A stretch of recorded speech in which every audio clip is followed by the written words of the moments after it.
And I want to say, I'm asking lots of questions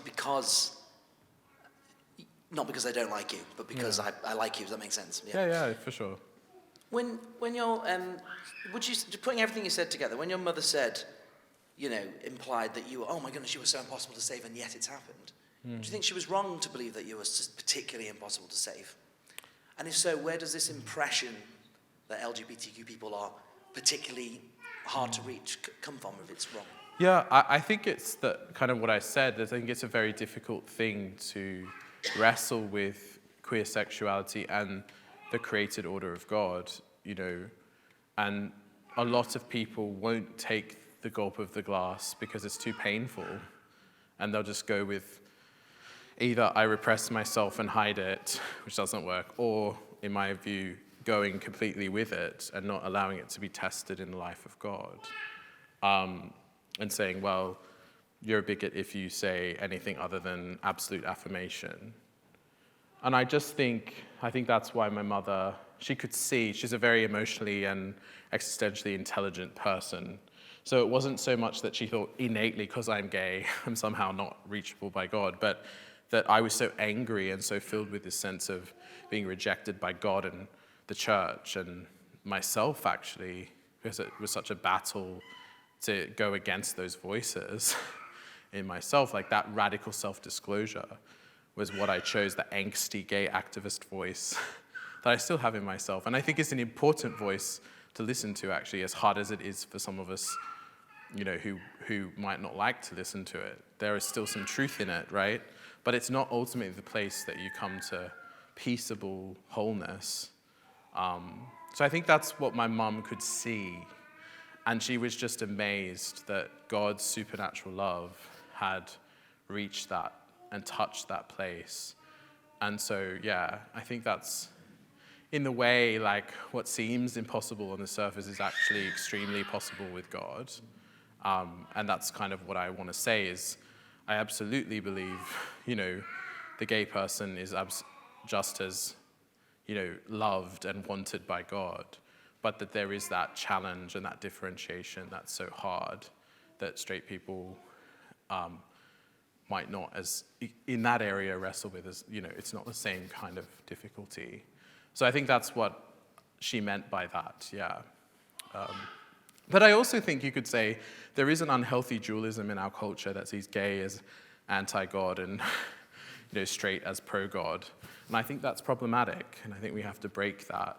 And that's why I own the word gay or use the word queer.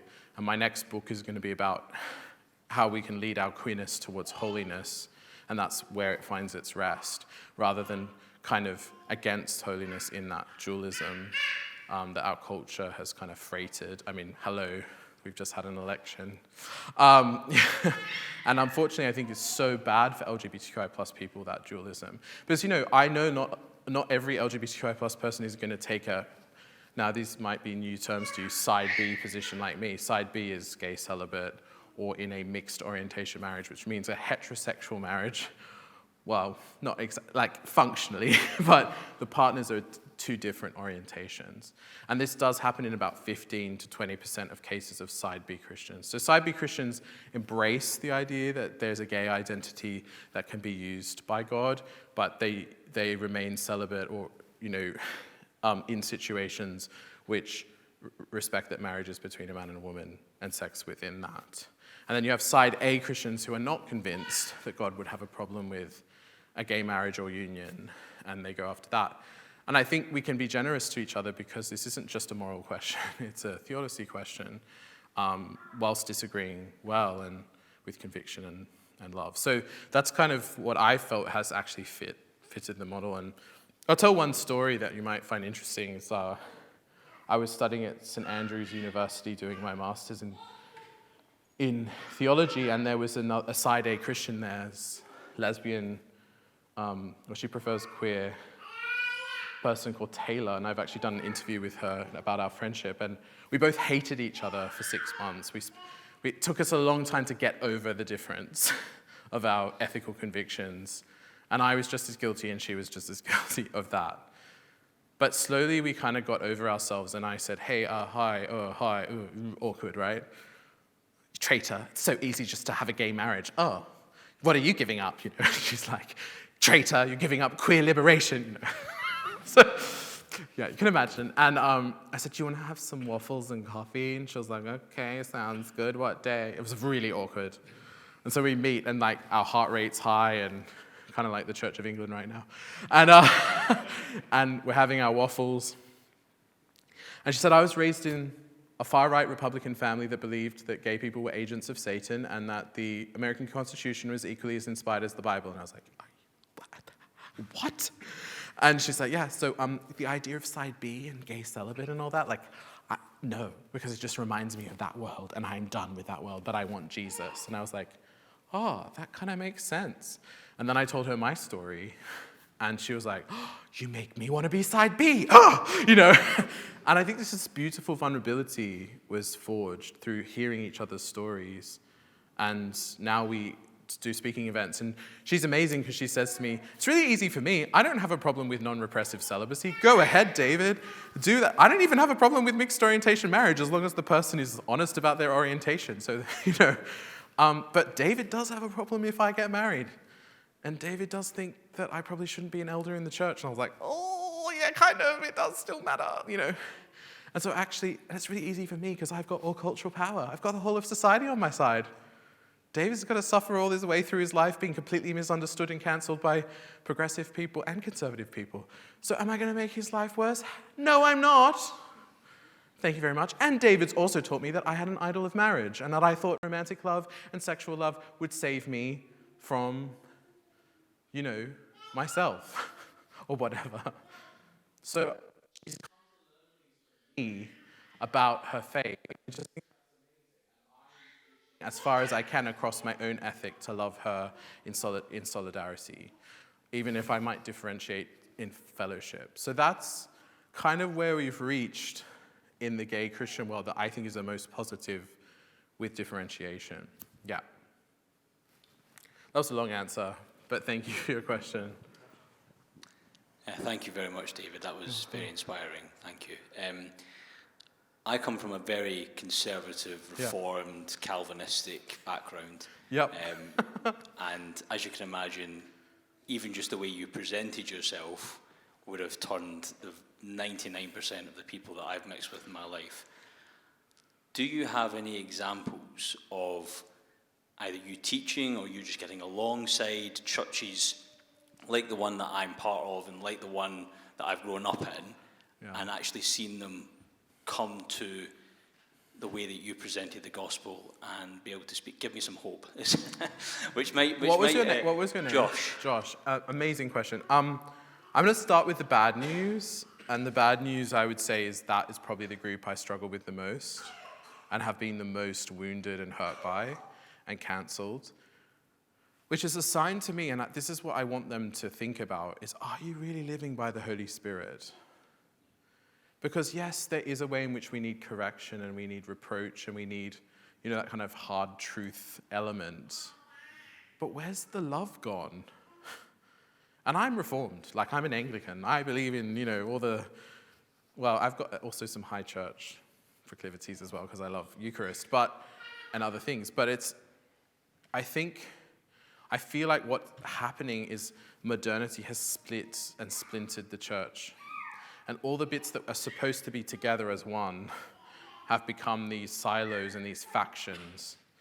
And I think, unfortunately, when Jesus was on the earth, who were the people that he was the most frustrated by? It wasn't the Romans.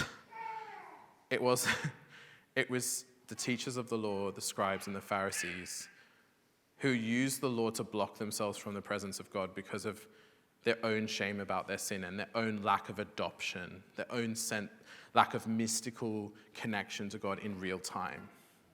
And rather than use the law to help them connect with God and know God and be in union with God and love God with all their heart, mind, soul, strength, and love their neighbor as themselves, they used it in the opposite sense. And I think that's what Christians can do the same thing with the gospel. And I think that's my worry with that group. But then everyone in that group is like that, and we have to be really careful not to have prejudice. There were Pharisees that believed in Jesus. There are people from that group that really know the gospel. And so we have to be careful also not to react the other way and go, they're all bad. And I haven't done that. But I've maybe pulled myself back from fellowship with them when I feel like they are putting LGBTQI plus people under the law and not actually helping us flourish in the biblical ethic I believe to be the right kind of dividing of the word. So, yeah, it's not been easy.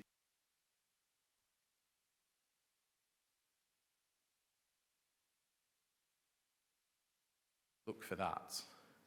And, even with my liberal, hyper-progressive friends that, kind of have some of the same issues, like, mirrored the other way, I have to be careful because there's so much to learn from them as well and things that I don't see. And Jesus likes to pop up in the place that we reject and constantly teach us and constantly humble us. So I don't like to brandish one group as the evil group and this is the good. And even side B, celibate, gay Christians like me, we can have our issues and we can have bad celibacy, if we're not careful. We can end up in where I think a lot of that Reformed group leads you, which is a kind of miserable celibacy, where it is like a form of self-flagellation. Rather than I get to be celibate for Jesus, I get to give Jesus my body because I know him in the spirit and intimacy and love. It's like I have to do this because the Bible teaches me it's right. And it almost becomes like a letter that kills rather than the truth of the Spirit written on our hearts, the law on our hearts. So that's my problem. That's been my wrestle. And I think the incapacity to understand that gay identity is not just about sex. This absolute reductive obsession with, are they having gay sex or not? It's like, can you just, this is so much bigger than that, and this involves someone's personhood, and this is a part of their dignified humanity.